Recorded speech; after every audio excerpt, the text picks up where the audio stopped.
Niin, antaisitko sitä mulle noi kananmunat tuota? Mistä? Sieltä ylähyllä, sun äiti ei yllä ottaa niitä sieltä.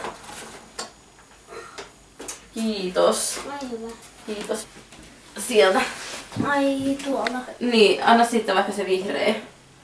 Ai niin. Vihreä muki, joo. Anna siitä. Ota. Sä voit nostaa siihen päälle. Tuossa. Kiitos, kun äiti ei yllä ottaa täältä. Just yllä tosta. Tossa on lauta. Iltapala. Tarvikkeet. Noin.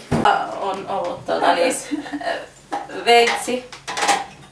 Tää on varmaan aika yleisin lyhäreillä, että sit ottaa niinku veitsen kanssa. Ja niinku sillä saa sitä. Niin. Okei. Että tää on niinku se ollut sitten se.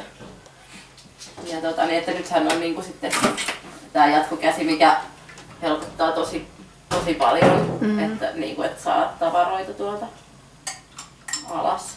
Et näitähän mä en tänne kyllä laita, että mä otan niinku alas nää. Mutta että ei ole niinku sellainen, että sit välttämättä laittaa niinku.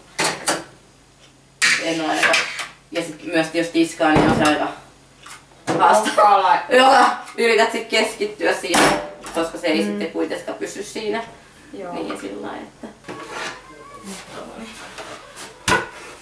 Että haluan aina sitten miettiä, että kuinka kauan pystyy kiipeilemään. Että pystyy ottaa tavaroita. Että koska vielä ikä antaa myöten ja kunto, mutta ei kaikilla edes anna. Että et kuinka uskaltaa kiipeillä.